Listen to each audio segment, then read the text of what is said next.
بسم اللہ الرحمن الرحیم۔ یہ میں آج کل ویڈیو جو ہے نا یہ شادی کے اوپر ہی بنا رہا ہوں، تھوڑی تھوڑی کر کے بنا رہا ہوں تاکہ آپ کو ہر پوائنٹ ٹو پوائنٹ سمجھ گئے، اس کے اوپر آپ کو غور کرنے کا موقع بھی ملے۔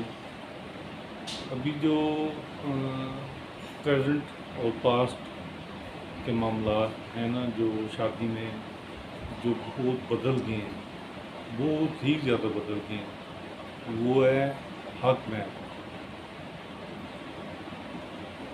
پہلے میرے دور سے پہلے حق میں کو اتنی اہمیت دی جاتی تھی کہ بھی یہ 4-5 ہزار لکھو، اور نہ جب دولہا دلہن کے کمرے میں جاتا ہے تو وہ اس کو ادا کر دیتا ہے۔ حق مہر کے اوپر دھیان نہیں بستے۔ اب پریزنٹ کو بھی آپ میرے اس پریزنٹ کو نا ہسٹری پلس کر لیں۔ وہ کیا ہے کہ یہ سب 20-22 سال سے یہ شروع ہو گیا کام کہ نا حق مہر پہلے نا 50,000 شروع ہوا، پھر لاکھ شروع ہوا، پھر 2 لاکھ شروع ہوا، ٹھیک ہے، پھر 3 لاکھ 4 لاکھ 5 لاکھ، ٹھیک ہے، پھر پلاٹ کے ساتھ پھر سونا، جب یہ بھی بہت زیادہ مہنگا ہو گیا، وہ بھی 1 تولہ سونا ہی 2.5 لاکھ روپے کا تولہ سونا ہے۔ تو پہلے سونا ہوتا تھا، میں آپ کو 95 یا 94 کی بات بتاتا ہوں، اس وقت پتہ نہیں 2,000 کے 2,500 کا تولہ سونا ہوتا تھا۔ اب جو 2.5 لاکھ روپے کا تولہ سونا ہے، 1 تولہ سونا، تو لڑکی والے چلاکی کرتے ہیں کہ نا 5 تولے سونا لکھا دیو جی، تو بھائی 12.5 لاکھ روپے کا 5 لاکھ تولے سونا لکھانا ہے۔ یہ جو حق مہر ہے، یہ قرآن پاک میں اس کا حکم ہے کہ حق مہر جو لکھو وہ آپ نے ادا کرنا ہی کرنا ہے۔ اگر خاوند فوت ہو گیا ہے تو اس کا حق مہر اس کی جائیداد میں سے کاٹ کے عورت کو دیا جائے گا۔ اگر اس نے حق مہر ادا نہیں کیا تو آخرت میں اس کی نیکیوں میں سے اس کی نیکیاں نکال کے اس عورت کو حق مہر کی جو رقم اس نے ادا نہیں کی تھی وہ اس کو دینی پڑے گی۔ اور نہ لڑکے والے بھی نا وہ یہ نہیں کہتے کہ بھی آپ اتنا حق مہر لکھائیں کہ ہمارا جو بیٹا ہے وہ اسی وقت ابھی ادا کر دیتا ہے۔ حق مہر ہمارے دین میں اس کا حکم ہے، قرآن پاک میں حق مہر دینے کا حکم آیا ہے کہ جتنا نا گزارا ہو سکے، مطلب 3 مہینے کا گزارا ہو سکے، نظام چل سکے، اس طرح۔ مگر اگر میں ڈیفینیشن میں گیا تو بہت زیادہ گہرائی ہو جائے گی، اور پھر بعد میں نا حجت لوگ نکالنا شروع کر دیتے ہیں۔ سیدھی سی بات ہے، حق مہر کم لکھائیں، زیادہ لکھانے کی ضرورت نہیں ہے۔ حق مہر زیادہ لکھانے سے کوئی زندگی کا نصیب جو ہے، جو قسمت لکھی ہے وہ اچھی نہیں ہو جاتی، وہ خوش نصیبی نہیں آ جاتی، پھنس جاتا ہے لڑکے، پھنس جاتا ہے، وہ داد کرتے نہیں ہیں، ٹھیک ہے۔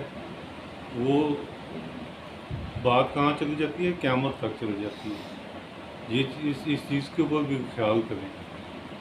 یہ میں آپ کو دین کی بات بتا رہا ہوں، آپ میری بات سن کے آگے بتائیں گے، آپ بھی میرے ساتھ اسی نیکی میں شامل ہو جائیں گے، اور اسی طرح آپ کی یہ نیکیاں چلتی رہیں گی۔ یہ صدقہ جاریہ والی نیکی ہیں، لیکن یہ جو بات ہے یہ اس کو غور کریں۔ ہمارے نبی پاک صلی اللہ علیہ وآلہ وسلم کے دور میں ایک کھجور پہ حق مہر طے ہوا تھا، پھر 2 آیتوں پہ، قرآن پاک کی آیتوں پہ حق مہر ادا ہوا تھا۔ یہ تھا حق مہر، یہ اصلی حق مہر ہے۔ ابھی یہ جو حق مہر دکھا رہے ہیں نا، اب تو جو اے مکان لکھ دے تو مکان کڑی کا نام لا دیو، وہ بھی اتنا خطرہ خوف کس چیز کا ہے؟ وہ مکان جب مرنا ہے تو ساتھ دفن ہوگا، پتہ نہیں 50 سال بعد کوئی اور زیادہ ہوگا۔ میں بیٹھا ہوں اس گھر میں، آج میں یہ بڑے آرام سے بیٹھ کے آپ کے سامنے یہ ویڈیو بنا رہا ہوں۔ مجھے نہیں پتہ 10 سال بعد، پتہ نہیں 5 سال بعد، پتہ نہیں 5 دن بعد، موت کا تو پتہ ہی نہیں ہے۔ کوئی اور بیٹھا ہوگا، بیٹا ہوگا، اس کی بیوی ہوگی، میں ادھر تالا لگا رہا ہوں، ادھر تالا لگا رہا ہوں۔ کچھ ٹائم ہے، میرے والد صاحب تھے، اللہ ان کے درجے بلند فرمائے، وہ ہر چیز کی سیکورٹی رکھتے تھے۔ وہ جب اس دنیا سے گئے تو ہم نے اس طرح سیکورٹی نہیں رکھی، لیکن جیسی جیسی عمر بڑھی اب سمجھ آتی ہے سیکورٹی ضروری ہے، احتیاط کرنی چاہیے۔ لیکن جب ہم چلے جائیں گے، آگے نئی نسل ہے، وہ پتہ نہیں کیا کرے گی۔